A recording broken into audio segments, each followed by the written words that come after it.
આદિવાસી વિસ્તારમાં બનેલી એક ઘટનાનો વિડીયો સોશિયલ મીડિયા પર વાયરલ થયો છે।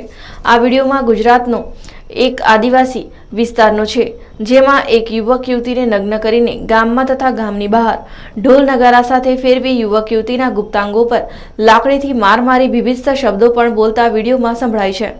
આ વિડીયો કોઈ ગ્રામ્ય વિસ્તારનો હોવાનું સ્પષ્ટ જણાઈ ગયું છે અને તેમાં જે પ્રકારે ગુજરાતી ભાષા બોલાય છે તે સાંભળતા કોઈ આદિવાસી વિસ્તારનું ગામડું હોવાનું અનુમાન લગાવી શકાય તેમ છે। વિડીયોમાં એક યુવક અને એક યુવતીને નગ્ન કરીને ગામમાં ફેરવવામાં આવે છે, ત્યારે બાદ નિર્વસ્ત્ર યુવતીને યુવકના ખભા પર બેસાડવામાં આવે છે અને સીમમાં ફેરવવામાં આવે છે। અતિશય માર અને ખભા પર યુવતીના ભારથી થાકેલો યુવક ચાલતા ચાલતા પડી જાય છે, જે બાદ ટોળું જમીન પર પટકાયેલા નગ્ન યુવક યુવતીને લાકડીથી ગુપ્ત ભાગોમાં માર મારે છે।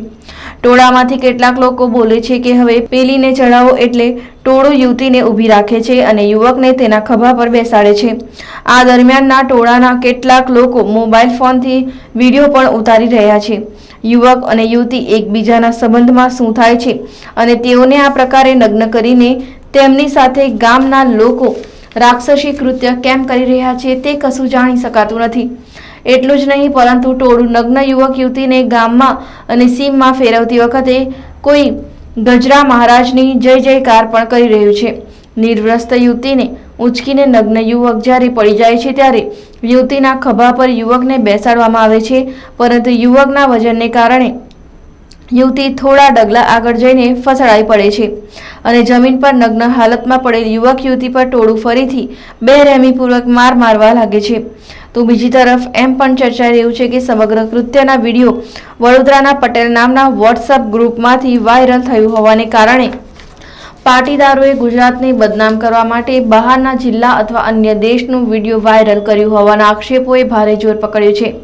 ખેર, જે પણ હોય તે, પરંતુ પોલીસ તંત્ર અને ગુજરાત સરકારે સમગ્ર વિડીયો કઈ રીતે વાયરલ થયું, કયા દેશ કે કયા જિલ્લાનું છે અને જો આ ઘટના ગુજરાતની હોય તો ગ્રામજનો સામે કાર્યવાહી કરવી જરૂરી છે। પ્રેમ કરવો તે ગુનો નથી, પરંતુ નગ્ન કરી વિડીયો વાયરલ કરવા તે સૌથી મોટો ગુનો મનાય છે।